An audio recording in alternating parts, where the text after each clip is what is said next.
Sziasztok! A vizes matrica felhelyezését szeretném most nektek bemutatni. Egy ilyen karácsonyi mintás vizes matricát választottam. Alapnak a Slovianka 000-ás vájtját kentem, és ez most egy ragacsos réteg, és erre fogunk egy kis mintát húzni a 260-as zseléből. Ez egy ilyen ezüstös csillogó, nagyon szép zselé, és azért jó ez a zselé, mert tök jól lehet vele vékony vonalakat húzni. Vékony vonalakhoz én ezt a Slovianka Magic Brush 12-es szoktam használni, ennek nagyon vékony a hegye. És most ide fogok húzni ebből egy vastagabb vonalat.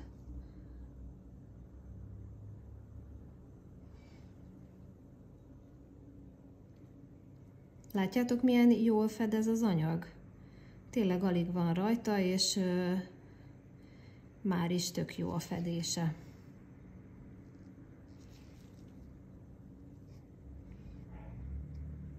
Így, mehet is be a lámpába, 30 másodpercig villámködtetem.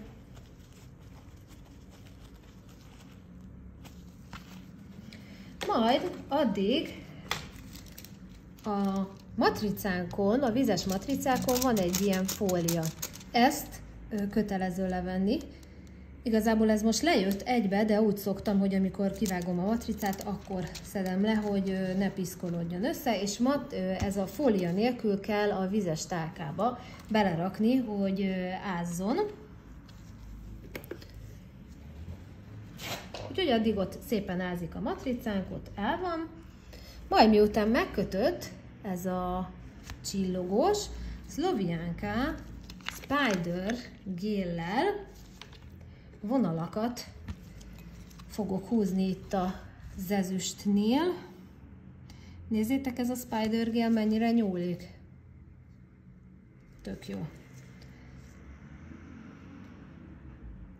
Nem is tudom elengedni. Na most. Ugye a Spider gélt hogy kell használni? Igazából, hogyha vastagabb vonalakat szeretnénk, akkor jobban belenyúlunk, ha vékonyabbat, akkor csak éppen, hogy belenyúlunk, hogy a hegyén legyen a díszítőtűnek. Úgyhogy ennek nagyon egyszerű a használata, és tök látványos. Én ezt nagyon szeretem használni. Ebből van fekete, fehér és clear, és mehet is be a lámpába. Úgyhogy ez a Slovianka Spider gél, ez Hexa Spider gélre hallgat. Ez is megköt. Addig a matricánkat kivesszük a vízből, és már el is vált maga a matrica, és ez a háttér. Kicsit leítatjuk. Így. Majd jön egy átlátszó clear nyomda fej, és ezen a nyomdafejen így nagyon szépen rajta marad a matrica, nem gyűrődik, és tök jól látni fogjuk, így látjátok, hogy hová is kell nyomni ezt a matricát, hogy nekünk a megfelelő helyen maradjon, és pak, ott is maradt a matrica. Még egy kicsit itt tudom igazgatni, de nem fontos, és már készen is van ez a matrica, és nagyon szépen ez így rásimul, és sehol nem áll ki. Én egy biztonsági Claressa Top Shine réteget szoktam húzni, nehogy feljöjjön a matrica.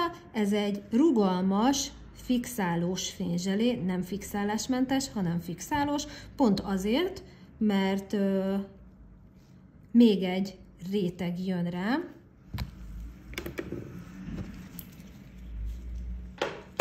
ami pedig nem más, mint egy fixálásmentes fényzselé, rugalmas fényzselé.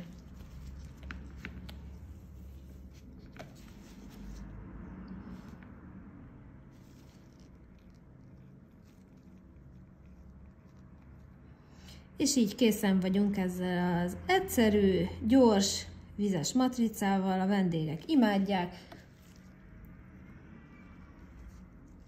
és kész is.